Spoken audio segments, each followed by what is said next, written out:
শিলিগুড়ি উচ্চতর বালক বিদ্যালয়ে ছাত্রদের খেলাধুলার প্রতি উৎসাহ বাড়াতে শ্রেণী স্তরের এক ফুটবল প্রতিযোগিতা শুরু হয়েছিল গত ৩রা অক্টোবর। শুক্রবার ছিল চূড়ান্ত পর্বের খেলা। হেমন্ত কুমার রায় স্মৃতি মেমোরিয়াল ও রোহিণী কুমার রায় পটোয়ারি স্মৃতি মেমোরিয়াল এই দুটি পর্যায়ে খেলা অনুষ্ঠিত হয়। প্রতিযোগিতায় সপ্তম থেকে নবম শ্রেণীর 15টি দল ও দশম শ্রেণী থেকে দ্বাদশ শ্রেণীর 11টি দল অংশগ্রহণ করে। শিলিগুড়ি উচ্চতর বালক বিদ্যালয়ের সহকারী প্রধান শিক্ষক রঞ্জয় দাস জানান, এই ধরনের প্রতিযোগিতা খুব দরকার রয়েছে ছাত্রদের বেড়ে ওঠার ক্ষেত্রে। পড়াশোনার মাঝে শ্রেণীকক্ষের সঙ্গে শ্রেণীকক্ষের ভালোবাসা সুমধুর হয় এবং সকল ছাত্রদের সাথে ভালোবাসা তৈরি হয়। এছাড়াও রঞ্জয় বাবু আরো বলেন, বিদ্যালয়ের পঠন পাঠনের পাশাপাশি মাঠের প্রতি আগ্রহ বাড়াতে এই ধরনের প্রতিযোগিতা খুব দরকার।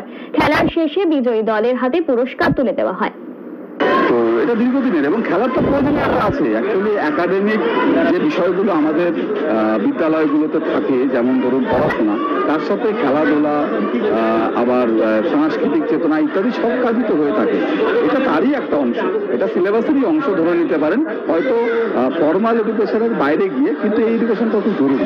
এই হোক, যেমন আজকে ফাইনালে আপনারা দেখলেন 9E অর্থাৎ 9-এর ইংলিশ মিডিয়ামের সাথে 7-এর ডি সেকশনের খেলা হচ্ছে।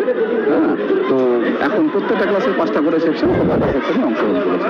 তারা গোটা বছর মুখিয়ে থাকে এই খেলার জন্য এবং এই খেলার মধ্যে দিয়ে যেটা তৈরি হয় যে এই যে শ্রেণীকক্ষের প্রতি বা শ্রেণীর প্রতি ওদের যে ভালোবাসা, মানে